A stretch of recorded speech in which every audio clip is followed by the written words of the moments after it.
Assalamualaikum warahmatullahi wabarakatuh. Perkenalkan, nama saya Nur Fitriana, NPM 23312036. Baiklah, pada kali ini saya akan menjelaskan tentang hubungan antar kelas dan abstrak pada pemrograman berorientasi objek. Nah, jadi dalam objek orientasi programming atau OOP, hubungan antar kelas dapat berbentuk beberapa tipe utama. Yakni yang pertama ada inheritance atau pewarisan, yaitu kelas anak mewarisi sifat dan perilaku atau metode dari kelas induk. Contohnya kelas anak extends induk. Yang kedua ada association, kelas-kelas yang saling berhubungan tetapi tidak memiliki ketergantungan yang kuat. Contohnya relasi antara mobil dan mesin, di mana dalam satu mobil bisa memiliki lebih dari satu mesin, namun keduanya tidak bergantung secara langsung. Dan yang ketiga ada aggregation, yaitu kelas yang satu merupakan bagian dari kelas lain, tetapi bisa eksis tanpa kelas induknya. Contohnya kelas dan siswa, di mana siswa bisa ada tanpa harus ada kelas tertentu. Dan yang keempat ada composition, merupakan bentuk agregasi yang lebih kuat, di mana objek dalam kelas bagian tidak dapat ada tanpa objek di kelas induknya. Contohnya rumah dan pintu, di mana pintu hanya ada jika rumah ada. Kemudian ada pengertian dari abstrak. Kelas abstrak atau abstrak kelas adalah kelas yang tidak bisa langsung diinstansiasi. Kelas ini hanya dapat digunakan sebagai kelas dasar untuk kelas-kelas lainnya. Tujuan kelas abstrak adalah untuk mendefinisikan blueprint bagi kelas-kelas turunan yang harus mengimplementasikan metode-metode yang tidak memiliki implementasi di dalam kelas abstrak itu. Kemudian ada karakteristik kelas abstrak. Yang pertama, dapat memiliki metode yang abstrak tanpa implementasi dan non-abstrak dengan implementasi. Nah, yang kedua ada tidak dapat diinstansiasi atau tidak bisa dibuat objeknya langsung. Yang ketiga dapat memiliki konstruktor. Metode abstrak adalah metode yang dideklarasikan di kelas abstrak tanpa memberikan implementasi. Kelas turunan wajib mengimplementasikan metode tersebut. Kemudian ada contoh program hubungan antara kelas dan abstrak. Oke, ini adalah contoh penerapan kelas abstrak dan pewarisan.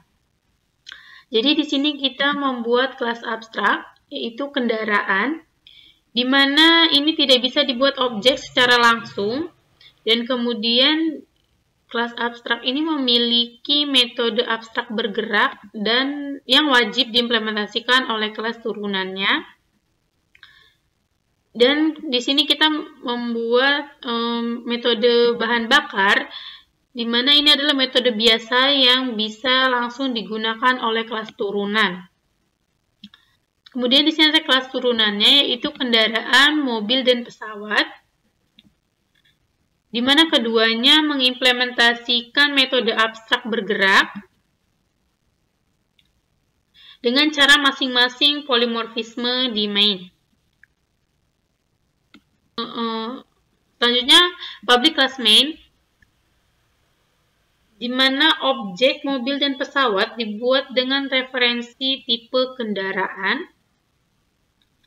Selanjutnya metode bergerak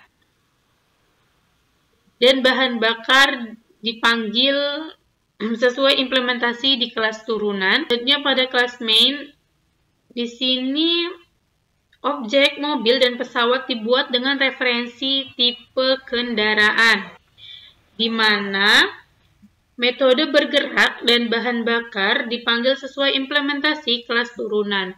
Jadi mobil bergerak, outputnya nanti adalah mobil bergerak dengan roda, sedangkan mobil bahan bakar, outputnya menggunakan bahan bakar.